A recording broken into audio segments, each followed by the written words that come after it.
Welcome back, Fear Fiends, to the Chillergeist Horror League. Today's matchup is a clash of two very different apocalyptic nightmares. In one corner, the slow-burn horror that defined a generation. In the other, a sleek, intelligent predator that haunts the shadows. In the blood-red corner, it's the walkers from The Walking Dead. And in the corpse-blue corner, it's the Darkseekers from I Am Legend.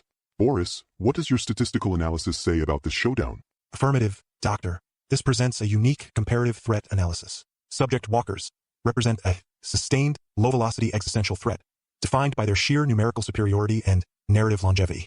Conversely, subject Darkseekers represent a high-impact, environmentally contingent predator, whose threat profile is optimized for nocturnal predation. This is a battle of quantity over quality and pervasive dread over intensive panic. Precisely. This isn't just a physical fight. It's a battle for the soul of the post-apocalyptic narrative. Before we break down the numbers, let's look at the career trajectories of these two titans of terror. First up, the legendary walkers. Their relentless march has been the backdrop for an entire television universe. Boris, what do you make of their enduring power? Subject walkers demonstrate a pop culture pervasiveness unparalleled in the modern genre, with an audience recognition index of 99.8%. Their consistency rating as a primary threat is high across multiple narrative seasons. Despite physical deterioration metrics and environmental degradation, their longevity coefficient is statistically superior to any other comparable threat. They are the slow, decaying heartbeat of an entire horror saga. Their true horror isn't their speed, but their inevitability, the constant reminder that humanity is a finite resource. And then, in the corpse-blue corner, the Darkseekers.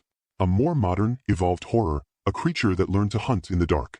Subject Darkseekers from the 2007 cinematic adaptation display a remarkably high threat-to-narrative density, effectively dominating their environment within a concise, operational window. Their predatory evolution metric is significant, as they demonstrate enhanced physical capabilities, including high-velocity pursuit and structural climbing.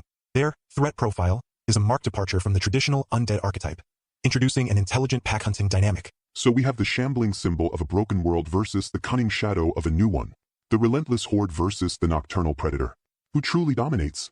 Stay tuned for the tale of the tape.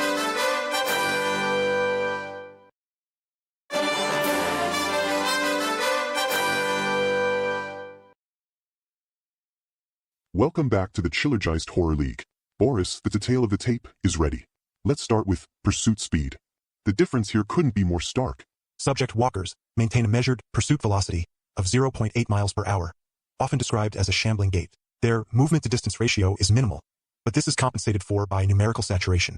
Conversely, subject Darkseekers exhibit a sprinting velocity of up to 28.9 miles per hour, as well as quadrupedal locomotion and vertical scaling, resulting in a high proximity-to-engagement ratio. Their pursuit is not about numbers but about rapid target acquisition. It's the difference between a rising river and a flash flood.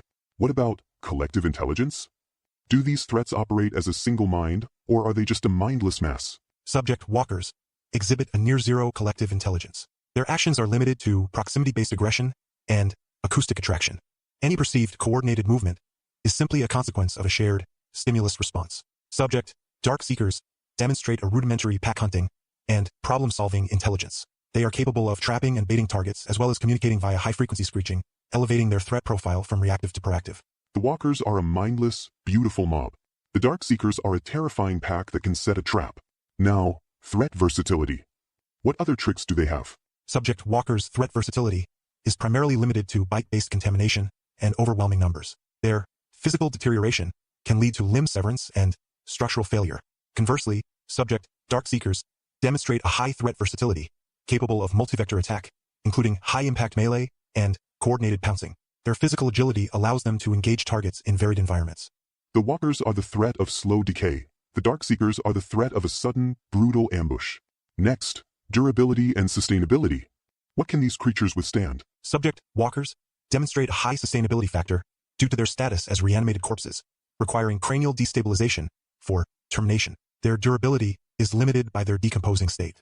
Subject Darkseekers are living, albeit highly mutated organisms. Their durability is higher, but they possess a significant environmental vulnerability to UV radiation, rendering them non-operational during daylight hours. This is a critical operational constraint. The sun. The walkers don't care, but for the Darkseekers, it's the ultimate weapon. Finally, overall fear factor. Based on preliminary Chillergeist consensus, subject walkers register a 9.2 persistent dread coefficient, derived from their relentless nature and their role as a constant, ever-present symbol of societal collapse. Subject Darkseekers register an 8.9 intensive panic coefficient, derived from their high speed and tactical intelligence. Their threat is concentrated and immediate, but their daylight inactivity reduces their overall fear index. There you have it, fear fiends. The walkers, the relentless, omnipresent face of a world gone wrong. And the Darkseekers, the cunning, high-impact predators of the new world. The winner in this matchup is the one with the higher rating on our expert list. And that is the walkers from The Walking Dead, a testament to the timeless, soul-crushing horror of the slow-moving, unstoppable force. For now, next time, we'll dive into another apocalyptic clash. Stay tuned.